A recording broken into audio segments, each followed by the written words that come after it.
ಹಾ ಹೇಗೆ ಅಣ್ಣ ನೀವು ಹೇಗೆ ಇವಾಗ ಜುಲೈ ನಮ್ದು ನೋಡಿ ಜೂನ್ ಇಂದ ಎಂಡ್ ಆಗಿದೆ. ಈಗ 2 ದಿನ ಆಯ್ತು ಮೀನ್ ಬರ್ತಾ ಇದೆ. ನೀವು ಲೈಲ್ಯಾಂಡ್ ಹತ್ರ ಬಂದ್ರೆ ಲೈಲ್ಯಾಂಡ್ ಆಗಸ್ಟ್ ಸೆಪ್ಟೆಂಬರ್ ಸ್ಟಾರ್ಟ್ ಆದ್ರೆ ಫುಲ್ ಮೀನ್ ಇರ್ತದೆ. ಸೀಸನ್ 3 ತಿಂಗಳು ಫುಲ್ ಮೀನ್ ಇರ್ತದೆ. ಈ ಸೀಸನ್ ಮೀನು ಕಮ್ಮಿ ಇಲ್ಲ, ಈ ಸೀಸನ್ ಅಲ್ಲಿ ಫುಲ್ ಕಮ್ಮಿ ಇತ್ತು. ಹಾಗಾಗಿ ಈಗ ಮಳೆಗೆ ನೋಡ್ಬೇಕಿತ್ತು. ಈಗ 2 ದಿನ ಆಯ್ತು, ಮತ್ತೆ ಹೇಳಲಿಕ್ಕೆ ಆಗುದಿಲ್ಲ.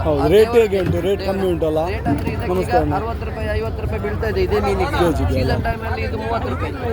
ಈಗ 1 to ಡಬಲ್ ಆಗಿದೆ ಅಷ್ಟೇ, ಗೊತ್ತಾಯ್ತಾ? ಅದು ಮೀನ್ ಪಾಸ್ ಆಗ್ತದೆ, ಫೈಲ್ ಆಗ್ತದೆ ಆ ದೇವರ ಮೇಲೆ. ಹಾಗೆ ಮೀನ್ ಅವರಿಗೂ ಸಿಗ್ತದೆ, ಇದ್ರೆ ಸಿಗ್ತದೆ, ಇಲ್ಲದಿದ್ರೆ ಇಲ್ಲ, ವಾಪಸ್ ಬರ್ಬೇಕಾದ್ರೆ. ಮೊನ್ನೆಯಿಂದ ಎಷ್ಟಾ ದಿನ ಹೋದ್ರು ಗಾಳಿ ಇತ್ತು. ಹೌದೌದು, ಮಾತಾಡಿದ್ದೀವಿ ನಾವು ಕೂಡ, ನಾವು ವಿಡಿಯೋ ಮಾಡಿ. ಅವರಿಗೆ ಸಹ ನೋಡಿ, ಅವರಿಗೆ ಮೀನೇನಿಲ್ಲ ನೋಡಿ, ಪಾಪ ಅವರು ಸಹ ವಾಪಸ್ ಬರ್ತಾ ಇಲ್ಲ. ಅದ್ರಲ್ಲಿ ಮೀನಿಲ್ಲ ಅಲ್ಲ? 4 ಬಲೆ ಉಂಟು, 2 ದೋಣಿದ್ದು ಬಲೆ ಇದು, ಗೊತ್ತಾಯ್ತಾ? ಏನು ಬೀಳುದಿಲ್ಲ ಅವರಿಗೆ ಸಹ. ಪಾಪ ಇವರಿಗೇನೆ ಸಂಬಳ ಕೊಡ್ಬೇಕು. ಹೌದು ಹೌದು ಎಷ್ಟಾಯ್ತು ನೋಡಿ. ಹಾಗೆ ಆ ದೇವರು ಕೊಟ್ಟ ಒಳ್ಳೆ ಕೆಲಸ, ಅವರಿಗೆಲ್ಲ ಕೆಲಸ ಕೊಡ್ತಾ ಇದ್ದೀರಾ ನೀವು. ಒಳ್ಳೆ ಕೆಲಸ. ಎಲ್ಲರಿಗೂ ಕೆಲಸ ಇಲ್ಲಿ ನೋಡಿ. 100 ಜನ ಇದ್ದಾರೆ ನೋಡಿ. ಹೌದು ಹೌದು ಹೌದು ಹೌದು 1000 ಜನ ಇದ್ದಾರೆ ಇವತ್ತು. ಮೀನಾದಾಗ ಇದ್ದಾರೆ, ಇಲ್ಲದ್ರೆ ಅವರಿಗೂ ಕೆಲಸ ಇಲ್ಲ, ನಮಗೂ ಕೆಲಸ ಇಲ್ಲ. ಎಲ್ಲರಿಗೂ ಹೊಟ್ಟೆ ಮಾಡಿಗೆ ಬರುದು. ನಾವು ಸಹ ತಗೊಳ್ತೇವೆ ಮೀನು.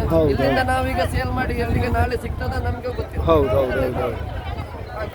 ಮತ್ತೆ ಏನ ಮಾಡ್ತಾರೆ, ಸಾರಿಗೆ ಮೀನವರು ಆ ಸಿಸ್ಟಮ್, ಅಲ್ಲಿಗೆ ಬಂದು ಮೀನ್ ತಗೊಂಡು ಹೋಗ್ಬೋದು. ಸಾರಿಗೆ ಮೀನ್ ಬೇಕಾದವರೆಲ್ಲ ಬಂದು ತಗೊಂಡು ಹೋಗ್ಬೋದು. ಅವರಿಗೂ ಇದೆ, ಎಲ್ಲರಿಗೂ ಇದೆ. Thank you thank you thank you thank you.